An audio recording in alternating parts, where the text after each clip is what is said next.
അച്ചപ്പ ഇതുപോലെ 5 വിരലിലൂട്ടിട്ട് ഇങ്ങനെ തിന്നിയിരുന്നേ. ഇങ്ങനെ കറുമുറു തിന്നുന്ന കേട്ടിട്ട് നിങ്ങൾക്ക് വായിൽ വെള്ളം വന്നോ? ഇറക്കരുത്, എനിക്ക് കൊതി കിട്ടേ. ഇതിങ്ങനെ തിന്നോണ്ടിരിക്കുമ്പോഴാണ് പെട്ടെന്നൊരു ഐഡിയ വന്നത്. അച്ചപ്പ ഐഡിയേ. അപ്പൊ ഞാൻ അച്ചപ്പം പോലത്തെ സാധനം വേഗം എടുത്ത് കൈ പിടിച്ച് ഇതാ കണ്ടില്ലേ. പിന്നെ അച്ചപ്പങ്ങളുടെ സകല ദേവന്മാരെയും മനസ്സിൽ ധ്യാനിച്ച് ഒരു തീറ്റയായിരുന്നു. പിന്നെ ഒന്നും പറയണ്ട, അച്ചപ്പം പെട്ടെന്ന് അങ്ങ് തീർന്നു. സോറി ഉണ്ട് കേട്ടോ, ഇപ്പൊ പറഞ്ഞതിൽ ചെറിയൊരു തിരുത്തുണ്ടേ. അച്ചപ്പം തിന്ന് തീർത്ത കാര്യമല്ലായിരുന്നു പറഞ്ഞു വന്നത്.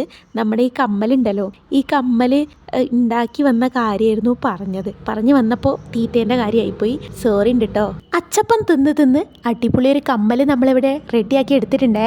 എന്നാൽ പിന്നെ കമ്മലിൻ്റെ ഫാനുകളൊക്കെ ഇഷ്ടപ്പെട്ടാൽ ലൈക്ക് ചെയ്യുക, സബ്സ്ക്രൈബ് ചെയ്യുക, സപ്പോർട്ട് ചെയ്യുക. താങ്ക്